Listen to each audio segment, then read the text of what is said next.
नमस्कार। भारत के भूगोल की सीरीज में हम लोग भारत में कृषि एवं फसलों का अध्ययन कर रहे हैं। भारत में कृषि एवं फसलों की आज की जो क्लास है 11वीं क्लास है। इसके पहले हमने 10 क्लासेस भारत में कृषि एवं फसलों की करा दी हैं। बहुत महत्वपूर्ण क्लासेस हैं आपके प्रत्येक प्रतियोगी परीक्षा की दृष्टि से। आप उसे यदि नहीं देखे हैं तो ज़रूर देख लें। आज की जो क्लास है इसमें हम लोग उद्यान विज्ञान अर्थात हॉर्टिकल्चर पर चर्चा कर रहे हैं। इसके पहले की जो क्लास अर्थात जो 10वीं क्लास हुई है उसमें भी हम लोग हॉर्टिकल्चर पर ही चर्चा किए थे।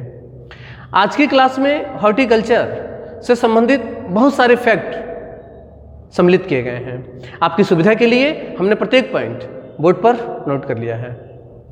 आप इसी तरीके से इसको मेरे साथ साथ नोट करते जाइए, क्योंकि कोई भी परीक्षा हो, आज की जो क्लास है यहाँ से एक सवाल प्रत्येक परीक्षा में जरूर बनता है।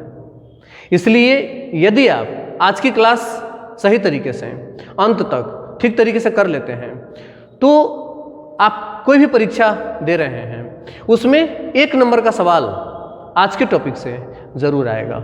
इसलिए आज की क्लास बहुत महत्वपूर्ण है। आइए प्रारंभ करते हैं आज की क्लास। आभासी फल। आभासी फल किसे कहा जाता है? यहाँ पे परिभाषा लिखी हुई है कि जिस फल में वसा का महत्वपूर्ण हिस्सा अर्थात कोई ऐसा फल जिसमें जो वसा का जो महत्वपूर्ण हिस्सा है वो उसके अंडाशय से नहीं बनता है, अर्थात जो वसा का महत्वपूर्ण हिस्सा है वो अंडाशय से ना बन करके उस फल के दूसरे अर्थात दूसरे जो ऊतक होते हैं उनसे वो तैयार होता है। ठीक है, अर्थात जिन फलों का विकास फूल के बाह्य दल से होता है, फूल के बाह्य दल से। फूल अर्थात जब वनस्पति विज्ञान हम लोग पढ़ेंगे तो वनस्पति विज्ञान में फूल और उसकी संरचना पर बात करेंगे। उसमें आप देखेंगे उसका बाह्य दल कौन था, तो उसका जो बाहरी हिस्सा होता है, ठीक है ना, जो नीचे अर्थात अगर कोई फूल है, यहाँ पर आप देख सकते हैं, ये अगर कोई फूल है तो यहाँ पर जो हिस्सा बनता है ये वाला हिस्सा नीचे वाला, इसको बाह्य दल कहते हैं। ठीक है ना, इसको बाह्य दल कहा जाता है। तो किसी फूल के बाह्य दल से अगर किसी फल का विकास हो रहा है तो उसे आभासी फल कहा जाता है। ठीक है ना, उसे आभासी फल कहा जाता है। अगर हम प्रमुख आभासी फलों की बात करें तो प्रमुख आभासी फलों में सेब, नाशपाती, अनानास, लीची, कटहल, सहतूत और स्ट्रॉबेरी, ये तमाम फल जो हैं ये आभासी फल हैं। परीक्षाओं में इसी तरीके से सवाल पूछा जाता है और इसमें सबसे महत्वपूर्ण है सेब, क्योंकि सेब को लेकर के बहुत सारी कंफ्यूज करने वाला पॉइंट यहाँ पर बनता है। तो आप स्पष्टतः ये याद रखेंगे कि सेब जो है ये एक आभासी फल है। सेब जो है एक आभासी फल है। ठीक है, फल और सब्जियों में संतुलित आहार के लिए अर्थात एक वयस्क मनुष्य के लिए जिसकी उम्र 18 से अधिक है उसे वयस्क मनुष्य कहा जाता है। तो संतुलित आहार के लिए एक व्यक्ति को प्रतिदिन 92 ग्राम फल की आवश्यकता होती है, क्योंकि फलों में सिर्फ विटामिन डी को छोड़ करके बाकी सभी प्रकार के जो विटामिन हैं वो फलों से प्राप्त होते हैं। और सब्जियों में एंटीऑक्सीडेंट्स पाए जाते हैं, जिसे प्रतिऑक्सी कारक कहा जाता है। अर्थात उत्सर्जन प्रक्रिया में जब हम सांस लेते हैं तो सांस लेने में जो ऊर्जा का क्षय होता है, ठीक है ना, उसको पूरा करने में ये काम करता है। तो यहाँ पे देखेंगे कि फलों और सब्जियों में एंटीऑक्सीडेंट अर्थात प्रतिऑक्सी कारक पाए जाते हैं जो शरीर में ऑक्सीकरण की क्रिया से उत्पन्न मुक्त ऊतकों को निष्क्रिय करके कोशिकाओं को नष्ट होने से बचाते हैं। ये नए सेल्स बनाते हैं, अर्थात फल जो होते हैं इसमें जो एंटीऑक्सीडेंट पाया जा रहा है अर्थात प्रतिऑक्सी कारक जो पाया जा रहा है ये नए सेल्स बनाने में कारगर होते हैं। ठीक है ना, अगर हम कुछ प्रमुख फलों और सब्जियों को देखें तो उसमें जो विटामिन पाए जा रहे हैं, फलों और सब्जियों में जो विटामिन पाए जाते हैं, तो कौन से विटामिन, उसके क्या रासायनिक अर्थात वनस्पतिक नाम हैं और वो किन फलों या सब्जियों में पाए जा रहे हैं, इसका चार्ट हमने यहाँ पर बना दिया है। आइए देखते हैं।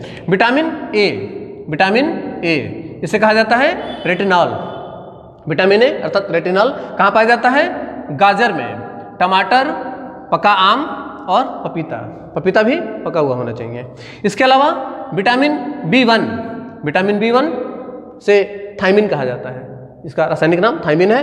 किसमें पाया जाता है सबसे अधिक? काजू, बादाम, अखरोट, चना और हरी सब्जियों में, चना और हरी सब्जियों में। इसके अलावा विटामिन B2, विटामिन B2 क्या कहा जाता है इसे? Riboflavin, riboflavin. प्रत्येक पॉइंट आप इसी तरीके से नोट करेंगे, राइबोफ्लेविन कहा जाता है। किसमें पाया जाता है? गाजर, हरी सब्जियां, बेल, इसे कुछ लोग श्रीफल भी कहते हैं, तो बेल। इसके अलावा लीची और काजू में पाया जाता है। इसके अलावा विटामिन B3, विटामिन B3 जो है इसको बोला जाता है पेंटोथेनिक अम्ल, पेंटोथेनिक अम्ल। किसमें पाया जाता है? चुकंदर में और मटर में, चुकंदर और मटर में पाया जाता है। इसके अलावा विटामिन B6, विटामिन B6 को क्या बोला जाता है? पायरिडॉक्सिन, पायरिडॉक्सिन किसमें पाया जाता है? हरी सब्जियों में, अंकुरित अनाज में, अंकुरित अनाज में, अर्थात किसी अनाज को आप भिगो देंगे तो वो अंकुरित हो जाएगा, तो अंकुरित अनाज में विटामिन B6 पाया जाता है, पायरिडॉक्सिन पाया जाता है। अगला है विटामिन C, जो खट्टे फल होते हैं, जो भी खट्टे फल होते हैं उनमें मुख्यतः विटामिन C पाया जाता है। क्या बोला जाता है? एस्कॉर्बिक अम्ल कहा जाता है, विटामिन C एस्कॉर्बिक अम्ल। किसमें पाया जाता है? बारबाडोस चेरी, बारबाडोस चेरी में पाया जाता है। ये सवाल पूछा जाता है कि विटामिन C सबसे अधिक किस फल में पाया जाता है? सबसे अधिक किस फल में पाया जाता है? तो बारबाडोस चेरी में पाया जाता है, सबसे अधिक पाया जाता है। दूसरे नंबर पे आंवला में पाया जाता है, तो दूसरे नंबर पे आंवला। इसके अलावा नारंगी, नींबू, मिर्च में भी, मिर्च के अलावा पपीता और हरी सब्जियों में भी विटामिन C पाया जाता है। ठीक है ना, ये कंफ्यूज कर सकता है, मिर्च यहाँ पे कंफ्यूज कर सकता है, मिर्च कंफ्यूज कर सकता है, पपीता और हरी सब्जियाँ, मिर्च, पपीता और हरी सब्जियाँ, इसमें भी विटामिन C की मात्रा पाई जाती है, अर्थात एस्कॉर्बिक अम्ल इनमें ही पाया जाता है। ठीक है, इसके अलावा कुछ फलों से महत्वपूर्ण चीज़ें यहाँ पे लिखा हुआ है। अब देखेंगे कि विटामिन D को छोड़ करके, मैंने बताया था कि विटामिन D सूर्य के प्रकाश से हमारे शरीर के अंदर ही बनता है, सूर्य के प्रकाश से हमारे शरीर के अंदर ही हमारा शरीर खुद विटामिन D तैयार करता है। ठीक है ना, अर्थात विटामिन D कहीं बाहर से प्राप्त नहीं होता है, अर्थात विटामिन D किसी अलग माध्यम से हमें प्राप्त नहीं होता, विटामिन D हमारा शरीर खुद तैयार करता है। तो विटामिन D को छोड़कर सभी विटामिन फलों में पाए जाते हैं।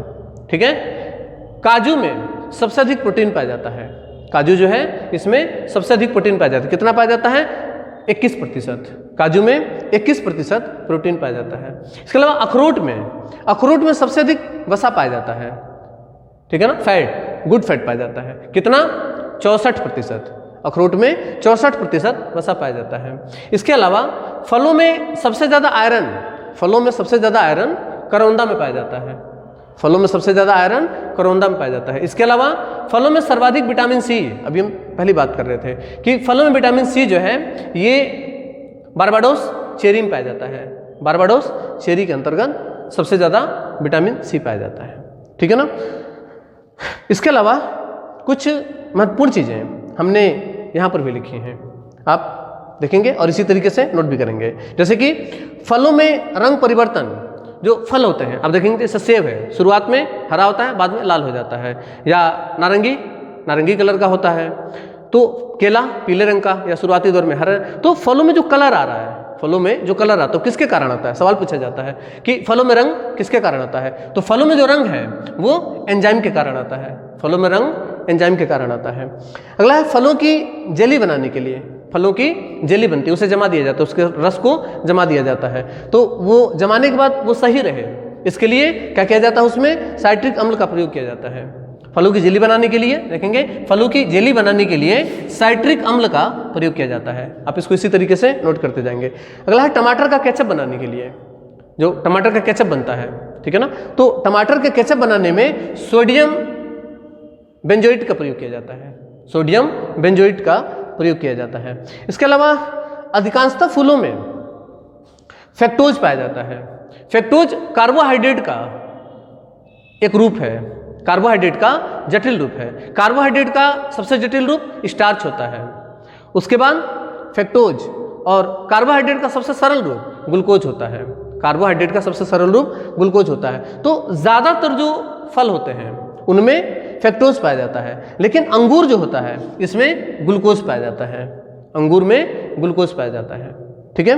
इसके अलावा फलों को पकने में सहायता करने वाले जो हार्मोन्स होते हैं उसे क्या कहा जाता है? इपिलिन, या फिर इसे इथाइलिन कहा जाता है। इपिलिन या इथाइलिन कहा जाता है। ये फलों को पकाने में सहायक होते हैं। अगला है कि फलों को पकाने के लिए जो प्रयुक्त गैस होती है एसिटिलीन, वह है एसिटिलीन। एसिटिलीन को कहा जाता है कैल्शियम कार्बाइड। कैल्शियम कार्बाइड जो है ये ठोस अवस्था में होता है, बिल्कुल पत्थर के तरीके से होता है। हवा के संपर्क में आकर के ये गैस निकालता है जो कि फलों को पकाने में सहायक होता है। उसे क्या बोला जाता है? कैल्शियम कार्बाइड कहा जाता है। कैल्शियम कार्बाइड फलों को पकाने में सहायक होता है। ठीक है।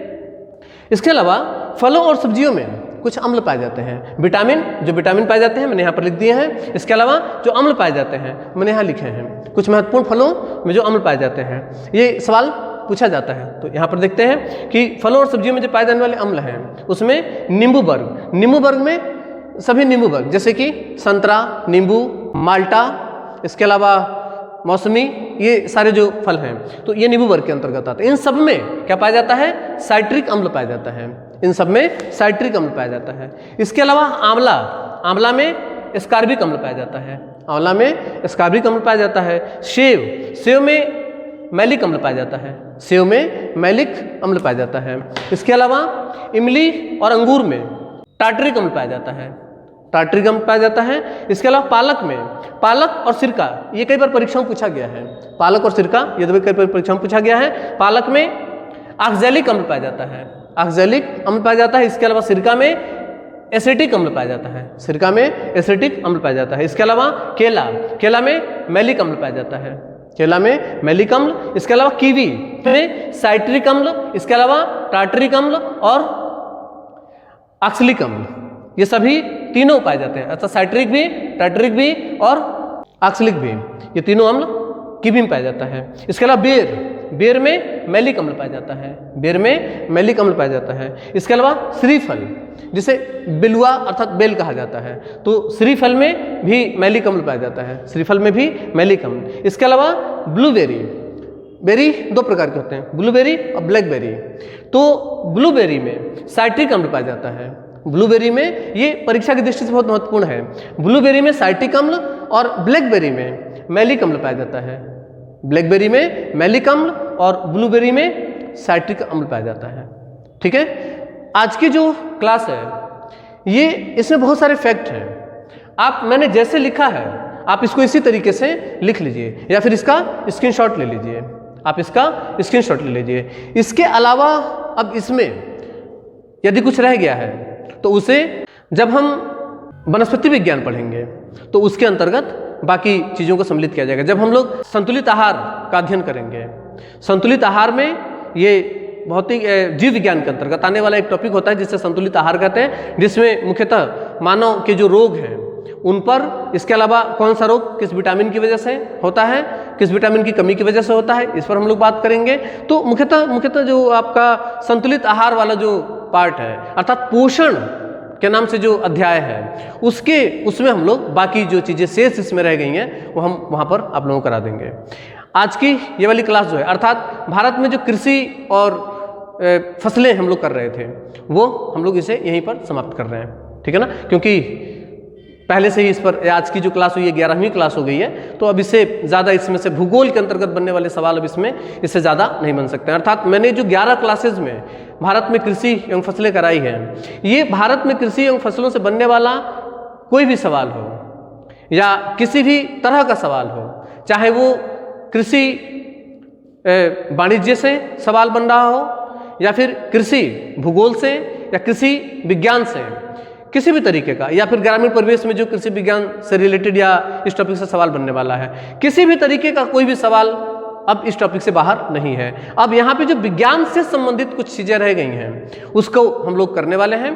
तो उसके लिए हम लोग जब संतुलित आहार या फिर मानव रोग का अध्ययन करेंगे, मानव रोग और संतुलित आहार, ये दो टॉपिक जीव विज्ञान के अंतर्गत हम लोग पढ़ते हैं, तो उसके अंतर्गत हम इसको कराएंगे। और इसके अलावा ये दोनों टॉपिक अर्थात संतुलित आहार भी और मानव रोग भी, ये स्टैटिक जीएस के अंतर्गत भी आता है। स्टैटिक जीएस में भी इसको हम लोग पढ़ेंगे। अगर जीव विज्ञान में इसको हम लोग नहीं पढ़ रहे हैं तो स्टैटिक जीएस के अंतर्गत इसको हम लोग कवर कर लेंगे, क्योंकि यहाँ से भी सवाल बनने की संभावना बहुत ज़्यादा होती है। लेकिन आज की क्लास में हमने जितना कुछ भी करा दिया है ठीक है, ये सामान्यतः इस टॉपिक से बनने वाले जो सवाल हैं, जो मुख्य सवाल हैं, वो इसके अंतर्गत आ गए हैं। अब अगर कुछ जटिल सवाल हैं, जैसे कि किस विटामिन की कमी से कौन सा रोग होता है, ये इस तरीके के जो टॉपिक हैं उस पर हम लोग स्टैटिक जीएस के अंतर्गत इसको सम्मिलित करेंगे। अर्थात कुछ और, जैसे कि अम्ल में हमने कुछ ही लिए हैं, जैसे कुछ फल यहाँ पर लिए हैं, कुछ यहाँ पर रह गए हैं। इसी तरीके से कुछ विटामिन, जैसे कि यहाँ पर कुछ चीज़ें हैं सब्जी के अंतर्गत और फलों के अंतर्गत, और ये विटामिन्स हैं, तो कुछ और विटामिन्स और कुछ और फल जो सवाल परीक्षा में बने हैं, तो उनको एक बार देख करके और उस पर हम लोग एक बार और चर्चा करेंगे, और ये स्टैटिक जीएस के अंतर्गत इस पर हम लोग चर्चा करेंगे। आज की क्लास यहीं पर हम इसे समाप्त करते हैं, और इसी के साथ आपका जो भारत में कृषि और फसलें थी ये भी समाप्त हो गया। अर्थात कल से हम लोग भारत में खनिज का अध्ययन करेंगे। भूगोल की दृष्टि से, अर्थात भारत के भूगोल की दृष्टि से बहुत ही एक महत्वपूर्ण जो टॉपिक है वो खनिज है। खनिज का अध्ययन हम लोग पुनः मैप के माध्यम से करने वाले हैं, तो बने रहिए हमारे साथ, धैर्यपूर्वक क्लास को देखते जाइए। मिलते हैं अगली क्लास में, तब तक के लिए धन्यवाद, नमस्कार, जय हिंद।